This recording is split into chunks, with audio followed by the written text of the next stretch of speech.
Hi friends, எல்லாரும் அப்படி இருக்கிறீங்க? எல்லாரும் நல்ல சுகமாக இருக்கிறீங்களா? இன்றைக்கு பார்த்தீங்கன்னு சொன்னால், நான் இந்த ஆஞ்சநேயர் கோயிலில் கொடுக்குற இந்த லெமன் ரைஸ், அதாவது இந்த தேசிக்காய் சாதம், அது இந்த ஆஞ்சநேயர் கோயிலில் கொடுப்பினா சும்மா அவ்வளோ ஒரு சூப்பராக இருக்கும். இன்றைக்கு அதுதான் செய்து காட்ட போகிறேன். ஆஞ்சநேயர் கோயிலில் கொடுக்குற டேஸ்ட்டுக்கு வருதோ தெரியல, ஆனாலும் சாப்பிடக்கூடிய மாதிரி வரும். இப்போ பார்த்தீங்கன்னு சொன்னால், அந்த லெமன் ரைஸுக்கு தனியாக லெமன் ரைஸ் சாப்பிட்றதையும் பார்க்க, அதோட நாங்கள் ஏதாவது ஒரு சைட் டிஷ் வச்சு சாப்பிட்டோம்னு சொன்னால் இன்னும் ஒரு கூட சுவையாக இருக்கும். அப்போ நான் அதுக்கு என்ன செய்ய போகிறேன்னு சொன்னால், இன்றைக்கு நல்ல உருளைக்கிழங்கு பொரியல் வந்துட்டு இன்றைக்கு நான் உங்களுக்கு செய்து காட்ட போகிறேன். பார்த்தீங்கன்னா இன்றைக்கு நான் நல்ல ஒரு டேஸ்டான ஒரு லெமன் ரைஸும் அதோட நான் ஒரு உருளைக்கிழங்கு பொரியலும் இன்றைக்கு செய்து காட்ட போகிறேன். இப்போ அதுக்கு என்னென்ன பொருட்கள் தேவைன்னு சொல்லி வாங்க இப்போ பார்க்கலாம். இப்போ பார்த்தீங்கன்னு சொன்னால், நான் ஒரு 4-5 உள்ளி எடுத்து நல்ல குருணியாக வெட்டி வச்சிருக்கிறேன். அதோட நான் கறிவேப்பிலை நல்ல ஒரு கைப்பிடி அளவு எடுத்து நல்லா கழுவி வச்சிருக்கிறேன். அதுக்கு பிறகு ஒரு 4 பச்சை மிளகாய், ஒரு கொஞ்சம், அதாவது ஒரு கைப்பிடி அளவு கச்சான். அந்த கச்சான் நான் தோலோடு தான் எடுத்துருக்கிறேன். இந்த கச்சான் தான் நீங்கள் அந்த லெமன் ரைஸுக்குள்ளே போடும்போது அவ்வளோ ஒரு சுவையாக இருக்கும் நீங்கள் சாப்பிடக்க. அதுக்கு பிறகு நான் 2 தேசிக்காய் எடுத்திருக்கிறேன். நீங்கள் தேசிக்காய் புளியை பொறுத்து, அதாவது இப்போ நீங்கள் ஒரு 2 சுண்டு அரிசிக்கு நீங்கள் 2 தேசிக்காய் சரியாக இருக்கும். இப்போ நல்ல ஒரு புளி கூடின தேசிக்காய் இருந்தால் நீங்கள் விட்டு பார்த்துட்டு உங்களுக்கு எவ்வளவு புளிப்புத்தன்மை, அந்த ரைஸில் புளிப்புத்தன்மை எவ்வளோ உங்களுக்கு போகணுமோ அதுக்கேற்றவாறு நீங்கள் தேசிக்காய் புளி நீங்கள் விட்டுக்கொள்ளலாம். அதுக்கு பிறகு பார்த்தீங்கன்னு சொன்னால், இந்த லெமன் ரைஸுக்கு நாங்கள் சில பொருட்கள் தாளிக்கும் போது போடுவோம். அதாவது கடுகு, கொஞ்சம் உளுத்தம்பருப்பு, அதுக்கு பிறகு பார்த்தீங்கன்னா முழு மிளகு, அதுக்கு பிறகு ஒரு கொஞ்சம் வெந்தயம், இதில் நாங்கள் கொஞ்சம் எல்லாம் போட்டு இந்த தாளிப்புக்கு நான் பாவிச்சு கொள்ள போகிறேன். இவ்வளவு தான் நாங்கள் இந்த லெமன் ரைஸ் செய்யறதுக்கு தேவையான பொருட்கள். அடுத்ததா இந்த உருளைக்கிழங்கு பொரியலுக்கு நான் என்னென்ன தேவையானு சொல்லி இப்போ நான் உங்களுக்கு காட்டுறேன். இந்த உருளைக்கிழங்கு பொரியல் செய்யறதுக்கு நான் நல்ல இந்த பேபி பொட்டேட்டோன்னு சொல்லிவிடணும், அதாவது இந்த குட்டி குட்டி உருளைக்கிழங்கு, அதை நான் தோலோட நல்லா கழுவி போட்டு நல்லா குட்டி குட்டியா நீட்டா வெட்டி வச்சிருக்கிறேன். நீங்க கேட்கலாம் ஏன் தோலோட போடுறீங்கன்னு சொல்லி. இது பேபி பொட்டேட்டோன்றபடியா நீங்க தோலோட சாப்பிடலாம். உங்களுக்கு தோல் விருப்பம் இல்லைன்னு சொன்னா நீங்க தோலை சீவி போட்டு வடிவா கழுவி போட்டு நான் வெட்டின மாதிரியே நீங்கள் வெட்டி கொள்ளலாம். இல்லாட்டி உங்களுக்கு வேறு ஏதாவது அளவு விருப்பமாக இருந்தால் நீங்கள் அது மாதிரியும் வெட்டி கொள்ளலாம். இந்த உருளைக்கிழங்கு பொரியலுக்கு நான் எடுத்திருக்கிற இந்த உரைப்புக்கு நான் எடுத்திருக்கிறேன் கொஞ்சம் தனி மிளகாத்தூள், அதோட பார்த்தீங்கன்னா நான் எப்பவுமே பாவிக்கிற ஜெஃப்னா கறி பவுடர், அதுவும் எடுத்திருக்கிறேன்.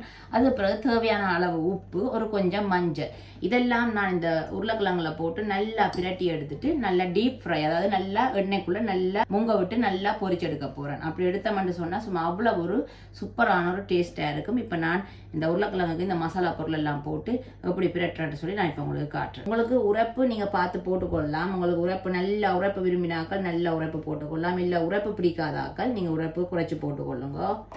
நான் தனி மிளகாய்த்தூள் போட்டிருக்கிறேன். அதோட ஒரு கொஞ்சம் ஜெஃப்னா கறித்தூள், அதுவும் நான் கொஞ்சம் போட போகிறேன். இந்த 2 தூளும் சேரைக்குள்ளே ஒரு நல்ல ஒரு டேஸ்ட்டாக இருக்கும். இல்லை உங்களுக்கு தனியாக வெறும் மிளகாத்தூள் விருப்பம்னா நீங்கள் தனியாக வெறும் மிளகாத்தூள் போட்டுக்கொள்ளலாம். இல்லாட்டி நீங்கள் யாழ்ப்பாண கறித்தூள் பாவிக்கிற வேலை இருந்தால் நீங்கள் தனியாக யாழ்ப்பாண கறித்தூளும் போட்டுக்கொள்ளலாம். அதுக்கு பிறகு பார்த்தீங்கன்னு சொன்னால் ஒரு கொஞ்சம் மஞ்சள் தூள் போட போகிறேன், ஒரு சிட்டிகை, ஒரு கொஞ்சம். அதுக்கு பிறகு இந்த சுவைக்கு ஏற்ற உப்பு போட்டுக்கொள்ள போகிறேன். இப்போ இதை நான் நல்லா பிரட்டி விட போகிறேன். இப்போ பார்த்தீங்கன்னு சொன்னால் இந்த பொரிக்கிறதுக்கு ஏற்ற உருளைக்கிழங்கு ரெடி ஆகிட்டு. இப்போ அடுத்ததான் நல்ல அடுப்பில் எண்ணெயை சூடாக்கி போட்டு இதை நான் எப்படி பொரிச்செடுக்கிறேன்னு சொல்லி உங்களுக்கு நான் காட்டுறேன். இப்போ லெமன் ரைஸ் செய்யறதுக்கு நான் எல்லா பொருளும் சொல்லிட்டேன். நீங்கள் யோசிக்கலாம் இது எல்லாத்தையும் வச்சு எப்படி செய்கிறது சோறுங்கன்னு சொல்லி. நான் 2 சுண்டு பசுமதி அரிசி நான் நல்லா கழுவி அதுக்கு ஏற்றளவான தண்ணி விட்டு நான் ரைஸ் குக்கரில் அவிய விட்டு ரெடியாக வச்சுருக்கிறேன். நீங்களும் இந்த லெமன் ரைஸ் செய்கிறதுக்கு முதல்ல உங்களுக்கு வீட்டுக்கு எவ்வளவு தேவையோ அவ்வளவு சுண்டு அரிசியை நீங்கள் வடிவாக கழுவி ரைஸ் குக்கரில் போடுறதா ரைஸ் குக்கரில் போடலாம், இல்லாட்டி நீங்கள் போட்டு வடிச்சு கொள்ளலாம்.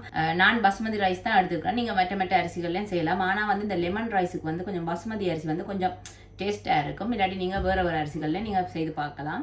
பார்த்தீங்களன்னு சொன்னால் நான் 2 சுண்டு பசுமதி அரிசி பாருங்கள் ரைஸ் குக்கரில் போட்டு அவிய விட்டு எடுத்துருக்கிறேன். இப்போ இதை கொஞ்சம் நான் திறந்து ஆற விட்டுருக்குறேன். அப்போ தான் இந்த லெமன் ரைஸ் செய்யும் போது இது நல்லா குழையாமல் வரும். இப்போ கொஞ்சம் ஓரளவு ஆறட்டுக்கும். இப்போ நான் இந்த உருளைக்கிழங்கு பொரியல் எப்படி பொரிக்கிறேன்னு சொல்லி இப்போ நாங்கள் வாங்க பார்க்கலாம். இப்போ பார்த்தீங்களா எண்ணெய் நல்லா சூடாகிட்டுது. இப்போ நான் இதை கொஞ்சம் கொஞ்சமாக போட்டு பொரிச்செடுக்க போகிறேன்.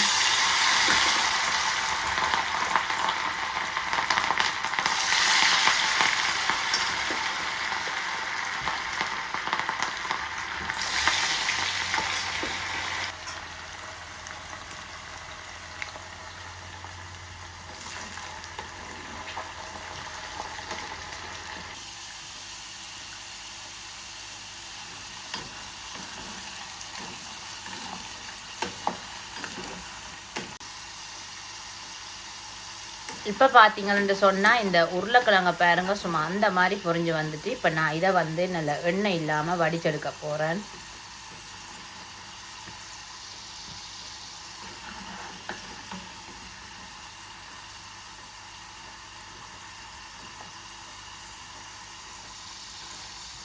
பொட்டேட்டோ ஃப்ரை நல்லா சூப்பராக ரெடி ஆகிட்டுது, அதாவது இந்த உருளைக்கிழங்கு பொரியல்.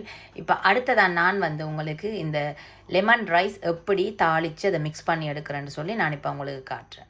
நான் வந்து நல்ல ஒரு பெரிய சட்டி தான் இன்றைக்கு எடுத்துருக்கிறேன். இப்போ நான் அடுப்பில் வச்சு சட்டி நல்லா சூடற விட்டுருக்கிறேன். இப்போ நான் தாளிக்கிறதுக்கு வந்து நல்லெண்ணெய் தான் பாவிக்க போகிறேன்.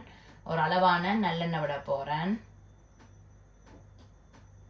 இப்போ இந்த எண்ணெய் வந்து நல்லா சூடேறினதும் நான் இந்த வெட்டி வச்சிருக்கிற இந்த உள்ளியை இதுக்குள்ள போட்டு தாளிக்க போறேன்.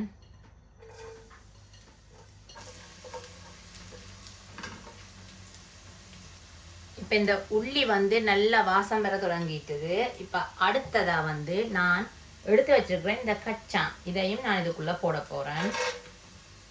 அப்போதான் இந்த உள்ளியோட கச்சான் சேர்ந்து பொரிஞ்சு வரைக்க நல்ல ஒரு சூப்பரான ஒரு வாசமா இருக்கும்.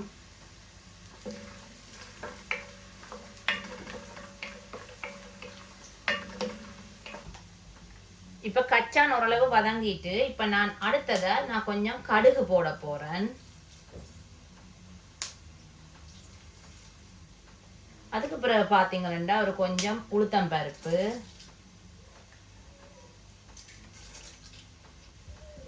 நான் வந்து இந்த குட்டி கரண்டியால ஒரு 3 கரண்டி உளுத்தம் பருப்பு போட்டிருக்கிறேன். இப்போ இதை நாங்கள் நல்லா வதங்க விடுவோம். இந்த கடுகு வந்து நல்லா வெடிச்சு வர தொடங்கிட்டுது.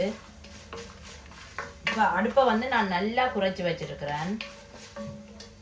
இப்போ அடுத்ததாக நான் என்ன செய்ய போறேன்னு சொன்னால், எடுத்து வச்சிருக்கிற செத்தல் மிளகாய், அதோட இந்த பச்சை மிளகாயும், அதோட இந்த கறிவேப்பிலையும் நான் இப்படியே போட போகிறேன் இதோட. இப்போ இது எல்லாத்தையும் ஒரு 2ல இருந்து ஒரு 3 நிமிஷம் நல்லா வதங்க விடுவோம்.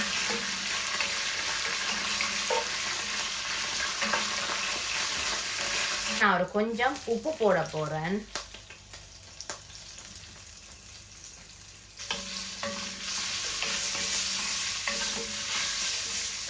அதோட நான் வந்து ஒரு கொஞ்சம் மஞ்சள் தூள் போட போறேன்.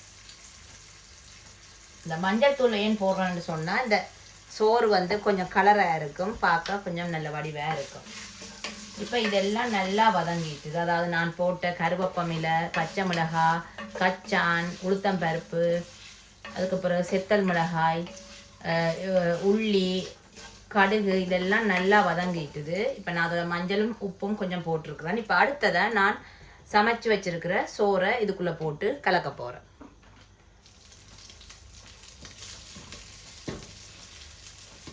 நான் சரியாக 2 சுண்டு அரிசி போட்டிருக்கிறேன். 2 சுண்டு அரிசிக்கு இவ்வளவும் அளவாக இருக்கும்.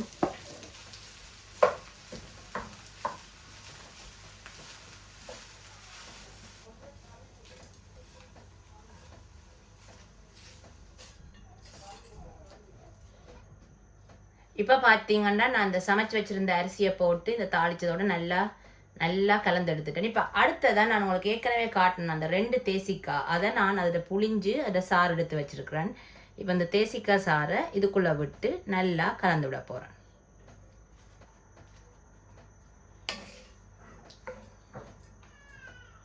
பார்த்தீங்களா சும்மா அந்த மாதிரி பாருங்க, இந்த அரிசி வந்து ஒன்றோட ஒன்று ஒட்டாமல் சும்மா சூப்பராக ரெடி ஆகிட்டு அவ்வளோந்தான் ஃப்ரெண்ட்ஸ். இந்த லெமன் ரைஸ் சும்மா அந்த மாதிரி ரெடி ஆகிட்டுது. இப்போ அடுத்ததாக நாங்கள் இது எப்படி டேஸ்ட்டாக இருக்குன்னு சொல்லி இப்போ சாப்பிட்டு பார்ப்போம்.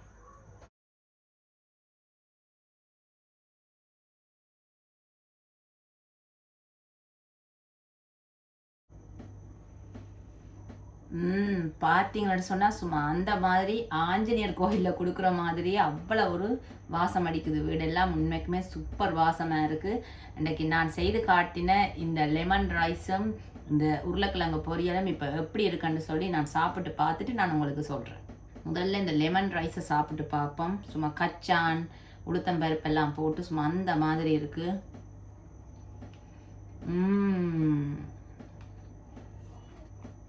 உனக்குமே ஃப்ரெண்ட்ஸ் நான் அவ்வளவு சூப்பராக இருக்கும். நான் சொல்கிறேன்னு சொல்லி நீங்கள் நான் இது பண்ணக்கூடாது. நீங்கள் வீட்டில் ட்ரை பண்ணி பாருங்கள். நான் சொன்ன இந்த மெத்தடில் ட்ரை பண்ணி பாருங்கள். அப்போ இதே சுவை உங்களுக்கும் தெரிஞ்சு கொள்ளலாம். உண்மைக்குமே அவ்வளோ சூப்பராக இருக்குது. எனக்கு சும்மா அந்த மாதிரி பிடிச்சிருக்கு. அந்த தேசிக்காயோட புளிப்பு உப்பு எல்லாமே அவ்வளவு சூப்பராக இருக்குது.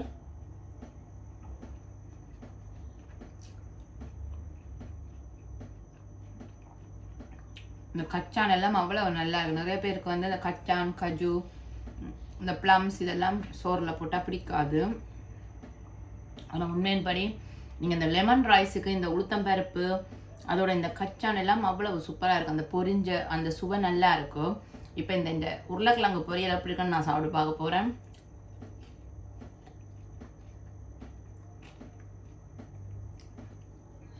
இந்த உருளைக்கிழங்கு வந்து ஃப்ரெண்ட்ஸ் நான் போட்ட அந்த தனி மிளகாத்தூள் அந்த யாழ்ப்பாண கறித்தூள் எல்லாம் நல்லா பேலன்ஸ் பண்ணி கொடுக்குது. நல்ல சமமாக நல்ல டேஸ்ட்டாக இருக்குது. அந்த உரைப்பும் வந்து நல்ல அளவாக இருக்குது.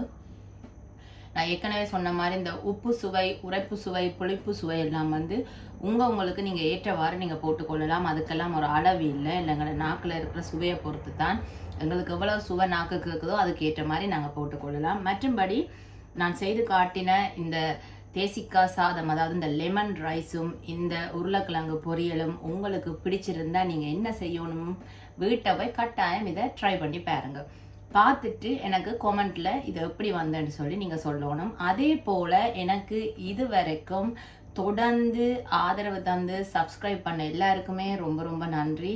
என் வீடியோவை பிடிச்சி நீங்கள் சப்ஸ்கிரைப் பண்ணியிருக்கிறீங்க, அதுக்கு உண்மைக்குமே நன்றி. அதே மாதிரி என் வீடியோவை பார்த்துட்டு கட்டாயம் என்ன செய்யணும், லைக் பண்ணுங்கள். பிடிச்சிருந்தா நீங்கள் ஷேர் பண்ணிக்கொள்ளலாம். வேறு என்ன ஃப்ரெண்ட்ஸ், நான் இதே மாதிரி இன்னும் ஒரு வித்தியாசமான சுவையான சாப்பாட்டு வீடியோட நான் உங்களை சந்திக்கிறேன். அது வரைக்கும் பா.